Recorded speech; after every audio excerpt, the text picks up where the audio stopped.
নমস্কার বন্ধুরা, tarot for you 222 চ্যানেলের পক্ষ থেকে আজকে আমি নিয়ে এসেছি আবারও একটা নতুন রিডিং শুধুমাত্র তোমাদের জন্য। তো বন্ধুরা, চলো দেখি যে মানুষটির জন্য তুমি আজকে এই ভিডিওটি দেখতে বসেছো বা যার কথা মনে করে তুমি এই ট্যারো রিডিং দেখতে শুরু করেছো বা কিছু, সেই মানুষটির জীবনে ঠিক কী চলছে। মানে তিনি তোমার ব্যাপারে কি ভাবছেন সেটা তো আমরা দেখবই, কিন্তু তার সঙ্গে আমরা এটাও দেখব যে ওনার জীবনে অ্যাকচুয়ালি চলছেটা কি। ঠিক আছে, কোনো যদি থার্ড পার্টি সিচুয়েশন থাকে সেই পরিস্থিতি নিয়ে উনি কি ভাবছেন, বা ওনার ক্যারিয়ার, ওনার ফ্যামিলি লাইফ বা ওনার যে জীবনের গতি প্রকৃতি সেইটা নিয়ে উনি কি ভাবছেন বা আগামীতে কি করতে চলেছেন। তো বন্ধুরা, আজকে রিডিংয়ের বিষয় এটাই, তুমি যার কথা মনে করছো সেই মানুষটির মনে এবং মাথায় ঠিক কী চলছে। ঠিক আছে, কিছু কি উনি লুকোচ্ছেন? চলো বন্ধুরা দেখে নিই এনার্জি রিডিংয়ের মাধ্যমে যে তার মনে বা মাথায় কী চলছে। তো এই রিডিংগুলো কিন্তু completely collective reading, timeless reading এবং অফকোর্স জেন্ডার স্পেসিফিক কিছু নয়। তুমি যার কথা ভেবে দেখতে এসেছো সেই মানুষটির কথা ভেবেই এইখানে রিডিংটি করছি আমি। ঠিক আছে, তো সেটা কিছুটা রেজনেট করলেও করতে পারে, আবার নাও করতে পারে। যতটুকু রেজনেট করবে ততটুকু নিও, বাকিটুকু তোমরা ইউনিভার্সের জন্য ছেড়ে দিও। অ্যান্ড টাইমলেস, তো কাজেই যে যখন দেখবে তার রিডিং, এবং জেন্ডার স্পেসিফিক একেবারেই নয়। তো কাজেই জেন্ডার স্পেসিফিক নয় যেহেতু, কাজেই সবাই সবার জন্য দেখতে পারো, কেমন?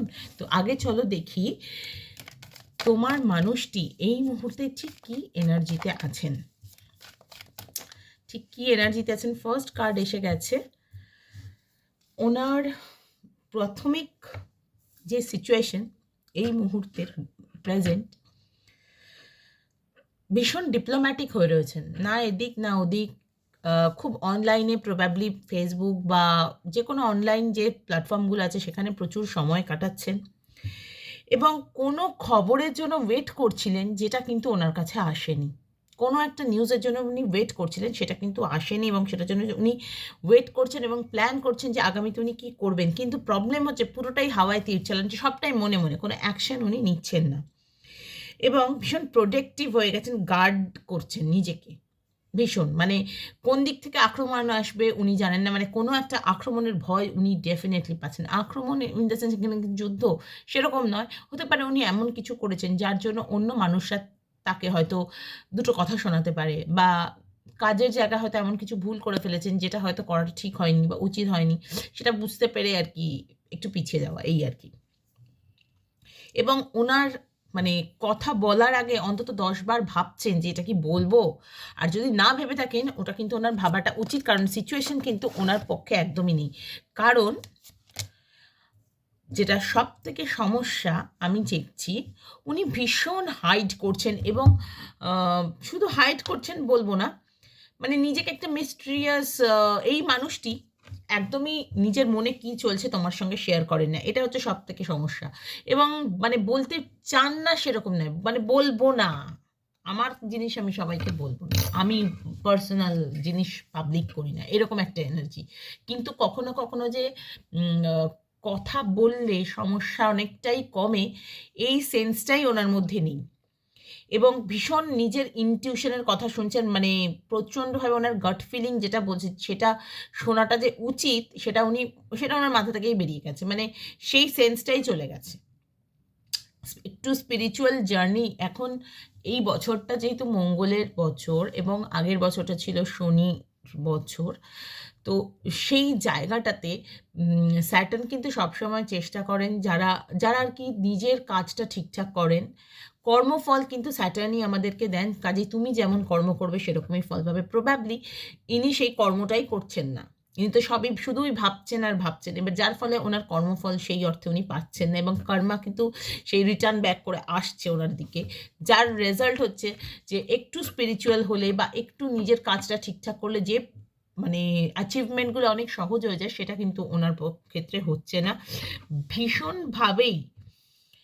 এখানে আমি যেটা দেখছি যে মানে জ্ঞানের অভাব, কিন্তু আমি দেখাবো আমি খুব জ্ঞানী, মানে হাবভাব আমার বিশাল বড় বড়, এই ব্যাপারটা হামবড়া ভাব, এইগুলো কিন্তু ওনার জীবনের পক্ষে বাধা হয়ে দাঁড়াচ্ছে এই মোমেন্টে। চলো দেখি ওনার সাবকনশিয়াসে কি চলছে। ওনার কিন্তু কারোর সঙ্গে প্রবল ঝামেলাঝাটি হয়েছে এবং সেই ঝামেলাগুলোর কথা উনি মানে হাইডই করে গেছেন, এবং মনের মধ্যে কিন্তু প্রবল ঝামেলা উনি চালিয়ে যাচ্ছেন এখনও। সেই ঝামেলা হয়তো অনেক আগে শেষ হয়ে গেছে, কিন্তু মনের মধ্যে মানে তখন হয়তো সেটা এক্সিকিউট করতে পারেনি, বলতে পারেনি। সেই ঝগড়ার সময় পয়েন্ট মনে পড়ে না, এরকম একটা মজার মিম আছে না, সেরকম যে ওনার হয়তো পয়েন্টগুলো তখন মনে পড়েনি যেগুলো বলা উচিত।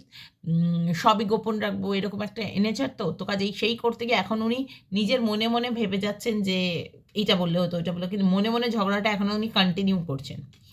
এবং দেখো বন্ধুরা, উনি কিন্তু কোনো একটা বিশাল মনিটারি লসের মুখোমুখি হয়েছেন, এবং শরীরটাও যে খুব ভালো আছে তা নয়, মেন্টাল হেলথ তো গেছেই, সঙ্গে আমি দেখছি দুটো 5-5 এনার্জি, ডেফিনেটলি কিছু একটা লসের ব্যাপার তো আছেই, আমি দেখতেই পাচ্ছি। একটা ফাইন্যান্সিয়াল হার্ডশিপ ভীষণভাবে রয়েছে, এবং মানে চেঞ্জ হচ্ছে কিন্তু সেটা নেগেটিভ। কনসিয়াস মাইন্ডে উনি চেঞ্জ তো হচ্ছেন, কিন্তু সেটা ভীষণ নেগেটিভ। চেস করে যাচ্ছেন, মানে চেজিং, কাউকে একটা উনি সেই ধাওয়া করছেন, বা ওনাকে কেউ ধাওয়া করছে। মানে আমি বললাম না যে উনি সব কথা উনি খুলে বলছেন না, যে উনি এমন কিছু করেছেন যার জন্য উনি এতটা ভয় পাচ্ছেন যে কেউ এসে ওনাকে অ্যাটাক করতে পারেন বা কোনো অফেন্সিভ কথাবার্তা বলতে পারেন। এবং সেটা প্রবাবলি ওনার কাজের জায়গাতে উনি এক্সপেক্ট করেছিলেন যে যতটা আমি পরিশ্রম করছি ততটাই আমি রিওয়ার্ড পাবো বা আমাকে দিতে হবে, এরকম একটা দাবি। কিন্তু সবসময় তো সেটা হয় না, পরিস্থিতি অনুযায়ী সেটা হয়তো উনি পাননি, এখন পেতেন না ভবিষ্যতে পেতেন, কিন্তু তিনি সেই ওয়েটটা করেননি। এমন কিছু করেছেন যাতে কিন্তু অন্য কিছু মানুষের সঙ্গে বা কলিগ হোক বা বন্ধুবান্ধব হোক বা ফ্যামিলিতে ঝামেলা কিন্তু লেগেছে, এবং সেই জায়গা থেকে কিন্তু মনিটারি লস আমি দেখতে পাচ্ছি, এবং আগামীতেও কিন্তু উনি সেই গ্রাজ ধরে থাকছেন এবং সেই রাগ এনার্জি সেই লেভেলেই থাকছেন। উনি কিন্তু নিজের দোষটা বুঝে যে কাম ডাউন হওয়া সেটা কিন্তু হচ্ছে না, এবং ভীষণভাবেই যেটা দেখছি মানে যা হয়েছে বেশ হয়েছে এরকম একটা এনার্জি আমি দেখতে পাচ্ছি। ঠিক আছে, চলো দেখি আর কি হতে চলেছে। ভীষণ কনফিউজ যে এবার আমি কি করব, কোন দিকে গেলে বেটার হবে, কি করা উচিত আমার। ঠিক আছে, ভীষণ কনফিউজ। অ্যান্ড আমি আবারও বললাম, লোকজন দেখছে যে উনি চিট করছেন, একদম সেই এনার্জি এসে গেছে, উনি চিট করছেন, উনি হাইড করছেন, উনি লুকাচ্ছেন, এবং সেই জন্যই এই অফেন্সিভ কথাবার্তাগুলো শুনে লোকজনের কাছে উনি মানে ছোট হচ্ছেন। ওনাকে কিন্তু এই সাইকেলটা শেষ করতে বলা হচ্ছে, এটাই ওনার জন্য গাইডেন্স দি ওয়ার্ল্ড কার্ড, যে মানে সাকসেস অ্যাচিভমেন্ট তখনই আসবে যখন তুমি নিজের সাইকেলটা কমপ্লিট করবে।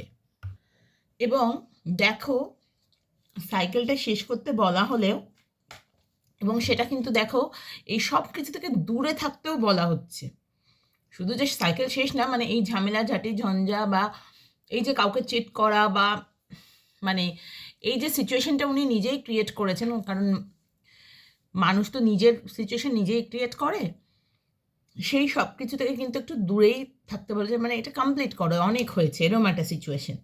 তো অল ওভার আউটকাম যেটা এলো, নাইট অফ পেন্টিকলস, তো কারণ এই মুহূর্তে ওনাকে একটু ধৈর্য ধরতে বলা হচ্ছে, এবং শুধু তাই না, ভীষণ প্র্যাকটিক্যালি উনি হয়তো ভাবছেন যে এটা হলে ওটা হবে, ওটা হলে, কিন্তু উনি নিজে যেটা অলরেডি মানে কেউ যদি কোনো কিছু নিজের জিনিস নিজেই রুইন করে সেটাকে তো মানে লজিক্যালি ভেবেই ঠিক করতে হবে, কারণ হাওয়ায় ভেসে তো হবে না, কিন্তু তাতে কিন্তু ওনার নিজের জীবনের গতি খুব স্লো হয়ে যাবে, এটাই হচ্ছে ব্যাপার। মানে খানিকটা সেই থেমে যাওয়ার মতো, থেমে গেছে যেন জীবনে, এরকমই সিচুয়েশন চলছে ওনার জীবনে। তো বন্ধুরা, আমি যেটা দেখছি, তুমি যার কথা ভেবে দেখতে এসছো ওনার মনে বা মাথায় কোথাও কিন্তু মানে ভালোবাসার মানে ভটুকুও নেই, সেই মানুষটি কিন্তু একদমই মানে প্রেম ভালোবাসা ম্যারেজ এসবের কথা ভাবছেনই না এখন আপাতত। এই সিচুয়েশনটা আমি যেটা দেখছি মানে ভীষণভাবেই কোনো কাজের জন্য নিজে হ্যাটা হচ্ছেন বা নিজে ভীষণভাবেই মানে লজ্জিত বা মানুষজনের কাছে ছোট হচ্ছেন, আমি সেই এনার্জি দেখতে পাচ্ছি। তো বন্ধুরা চলো দেখি উনি তোমাকে নিয়ে কি ভাবছেন, তোমাকে নিয়ে ওনার মনে বা মাথায় ঠিক কি চলছে।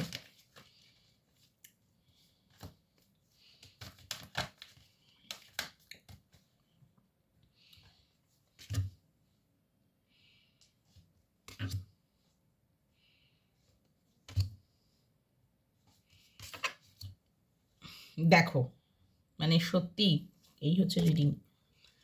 উনি বেসিক্যালি কিন্তু নিজের লাইফে একটা নতুন শুরু করতে চাইছেন, কিন্তু ক্যাজুয়ালি। তার কারণ উনি এটাই দেখাচ্ছেন সবাইকে যে উনি কিন্তু মানে ওনার জীবন দাঁড়িয়ে আছে, জাস্ট ওই চলছে রেগুলার থোরবড়ি খাড়া খাড়াবড়ি থোর করে, কিন্তু শুধু চলছে। নাইট অফ পেন্টিকলস আবারও এসছে, কিন্তু উনি নিজের পাস্ট কৃতকর্ম ভেবে উনি কিন্তু যথেষ্ট রিগ্রেট করছেন, কষ্টও পাচ্ছেন। কিন্তু মজার কথা হচ্ছে এত কিছুর পরও যে ওনার কাছে এখনো কিছু আশা রয়েছে, সেটার দিকে উনি মানে নজরই দিচ্ছেন না। এবং আমি এটা যেটা দেখছি ওনার মনে বা সাবকনশিয়াসে কিন্তু ভীষণভাবেই উনি যে ইনজাস্টিস করেছেন কারোর সঙ্গে এবং তোমার সঙ্গে, সব থেকে বড় কথা সেটা কিন্তু উনি খুব ভালো মতন জানেন, খুব ভালো মতন জানেন। সেই অ্যাওয়ারনেসও ওনার এসছে। এবং সব থেকে বড় কথা, যে ব্যালেন্সটা এতদিন ছিল না, এবার ওটা উনি আনতে চাইছেন। এখানে যাদের ডিভোর্সের কথা চলছিল বা কোনো কিছু, তারা কিন্তু এক্ষুনি ডিভোর্সটা পাবে বলে মনে হচ্ছে না। কারণ মানে তোমার মানুষটির কোনো সেই উদ্যোগই নেই। উদ্যোগ আছে ওই টুকটাক হ্যালো হাই করলো যে না চলো হ্যাঁ দেখছি, কেসটা দেখতে হবে, এই রকম। কিন্তু সেই অর্থে অ্যাকশন একদমই নেই। কারণ উনি থার্ড পার্টি কোনো সিচুয়েশন নিয়ে মানে সেইটা নিয়ে আপাতত নিজের মনের মধ্যে ওই যে বললাম না, সেই লড়াই এখনো চালিয়ে যাচ্ছেন। বা বন্ধু বান্ধবের সঙ্গে টাইম স্পেন্ড করতে বা থার্ড পার্টি সিচুয়েশনে সময়টা স্পেন্ড করতে বেশি ব্যস্ত। কারণ ওইখানে নিজেকে এঙ্গেজ রাখলে এই ঝামেলা ঝাঁটির চিন্তা ভাবনা ওনার মাথা থেকে একটু দূরে থাকছে, যেটা আমরা ওনার নিজের ইয়েতে দেখলাম। কিন্তু ওনার মাথায় চলছে যে একটা ভালো ফ্যামিলি হবে আমার বা কোনো কিছু, এত কিছু উনি স্বপ্ন তো দেখেন, কিন্তু তার জন্য যে অ্যাকশনটা নেওয়া সেটা নেন না। কারণ উনি নিজেই সেই জায়গাটা ইনজাস্টিস করে রেখেছেন এবং থার্ড পার্টি সিচুয়েশন তো ডেফিনেটলি আছে। তবে হ্যাঁ, এই মানুষটি যে তোমাকে ভালোবাসেননি কখনো বা ভালোবাসেন না সেটা বলতে পারছি না, ভালো হয়তো উনি বাসেন। এবং তোমার কাছ থেকে সেই শান্তিটা উনি পান যেটা উনি কোথাও পাননি। ঠিক আছে? এবং উনি ধৈর্য ধরে বসে রয়েছেন যে কবে তুমি সব কিছু ঠিক করে নেবে। কারণ ওনার দিক থেকে অ্যাকশন তো কিছুই নেই। আর ওনার অ্যাকশন এমনই সমস্ত অ্যাকশন যেটা তোমার মন ভাঙছে, এবং খানিকটা অবশ্যই ওনারও। এবং এইটা করতে গিয়ে দেখো আমার বারবার গলা আটকাচ্ছে। তো ডেফিনেটলি ওনার তো থ্রোট চাকরা ব্লক আছে, আমি বুঝতেই পারছি ভীষণভাবে যে এই থ্রোট চাকরা ব্লকিংয়ের ব্যাপারটা। উনি খুলে কিছুই বলেন না। ওই যে বললাম প্রথমে যে উনি খুলে বলেন না, সবই মনের মধ্যে। তা কেউ মানুষ তো আর অন্তর্যামী নন যে একদম সব বুঝে যাবে বা কিছু, তখনও তো একটু খুলে বলতেও হয়। সেটা কিন্তু উনি খুলে বলেন না। এবং সব থেকে বড় কথা, এই করতে গিয়ে নিজের লাইফ একদম থোর বড়ি খাড়া খাড়া বড়ি থোর হয়ে চলছে, এবং সেটাই উনি শো করছেন সবাইকে।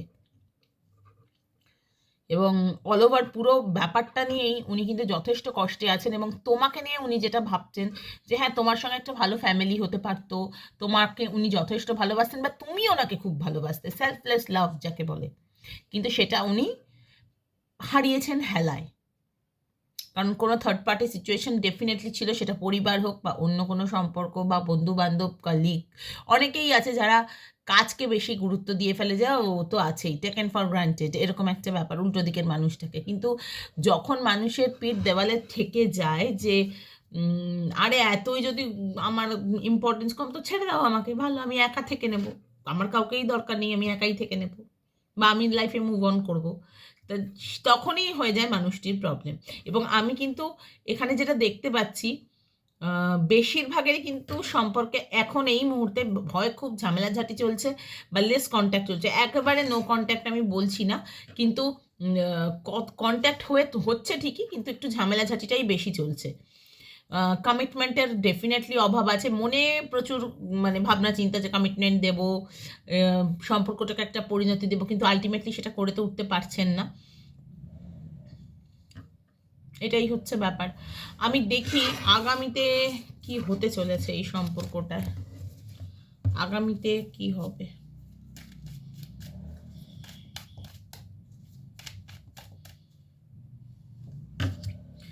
আগামীতে কিন্তু বন্ধুরা এই মানে সম্পর্কে ব্যালেন্স আসবে ঠিকই, কারণ দুদিক থেকেই অ্যাকশনটা আসবে, কিন্তু সমস্যা যেটা হবে থার্ড পার্টি সিচুয়েশনও কিন্তু সঙ্গে আসবে একদম, এবং সেখানে ফ্যামিলি থার্ড পার্টি, বাড়িতে মানানোটা খুব প্রবলেম হবে, সেটা দেখতেই পাচ্ছি। সেই নিয়ে রাগারাগি বা কাজের কোনো ক্ষতি, সেগুলো কিন্তু হওয়ার জায়গা রয়েছে। তো বন্ধুরা, আমার মনে হয় একটু ধৈর্য ধরেই এগোও তোমরা, কারণ এই সিচুয়েশনগুলো যখন ক্রিয়েট হবে তোমরা জানতেই পারছো। তো তোমরা চেষ্টা করো জীবনে ব্যালেন্স রাখার, এবং তোমরা কিছুটা অ্যাক্টিভ হও যাতে এই ভুলগুলো তোমার উল্টো দিকের মানুষটি না করেন, কারণ তোমরা যেহেতু ব্যাপারটা জানতে পারছো বা কিছু, এবং ফ্যামিলিকে মানানোর কাজটা কিন্তু সত্যি কথা তোমাদেরই করতে হবে, মানে নিজের ফ্যামিলিকে। এবার উল্টো দিকে ফ্যামিলি মানছে মানবে না, সেটা তো দেখো সত্যি তোমাদের হাতে নেই, তাই না? তো চলো বন্ধুরা, আজকে তাহলে এইটুকুই রইলো, অ্যান্ড নেক্সট তোমাদের সঙ্গে আমার দেখাবে আবারও অন্য কোনো দিন অন্য কোনো রিডিংয়ে, ঠিক আছে? তো কালেকটিভ রিডিং যেহেতু, সবটা হয়তো না রেজোনেট করতে পারে, যতটুকু রেজোনেট করবে ততটুকু নিও, আর বাকিটুকু ইউনিভার্সের জন্য ছেড়ে দিও। ওকে, তোমাদের কেমন লাগলো রিডিং আমাকে অবশ্যই জানিও। এবং শুধু তাই না, যারা নতুন বন্ধু দেখছো প্লিজ চ্যানেলটি সাবস্ক্রাইব করতে ভুলো না। অ্যান্ড তোমাদেরকে আবারও জানাই, আমি তো ট্যারো রিডিং শেখাই। তো তোমরা যারা শিখতে চাও বেসিক অ্যান্ড অ্যাডভান্স বোথ, বা বেসিক যে যেটা শিখতে চাও সেটা কিন্তু আমাকে অবশ্যই ইনফর্ম করো, কারণ তোমরা যদি জানাও তাহলে আমি সেইভাবে ব্যাচের টাইম সেট করব, ঠিক আছে? চেষ্টা করি 1:1 দিতে, তাতে অনেক পড়াতে সুবিধা হয় বা বোঝাতে সুবিধা হয়। কিন্তু যারা শিখতে চাও, যদি বেশি অনেকজন হয়ে যায় তখন আমাকে তো ব্যাচ করতে, আমি অ্যাকচুয়ালি বেশি জনকে নিয়ে করাতে চাই না। তো ঠিক আছে, কিছুজন আমাকে আমার কাছে শিখে অলরেডি আমাকে মানে তারা টুকটাক দেখছি এদিক ওদিক রিডিং করছে। তো তোমরা যদি শিখে রিডিং করতে চাও আমাকে অবশ্যই ইনফর্ম করো। 9830761244 আমার হোয়াটসঅ্যাপ নাম্বার। যারা পার্সোনাল রিডিং নিতে চাও তারাও অবশ্যই আমাকে জানিও, এবং যারা আমাকে হোয়াটসঅ্যাপ করবে তারা কিন্তু কল করো না, আমি নিশ্চয়ই হোয়াটসঅ্যাপে তোমাদের টাইম বলে দেবো, এবং রিডিং নিলে তার সঙ্গে রেমেডিও বলে দেবো। ওকে, আজকে আমি এখানেই শেষ করলাম, তোমরা সবাই ভালো থেকো, টাটা।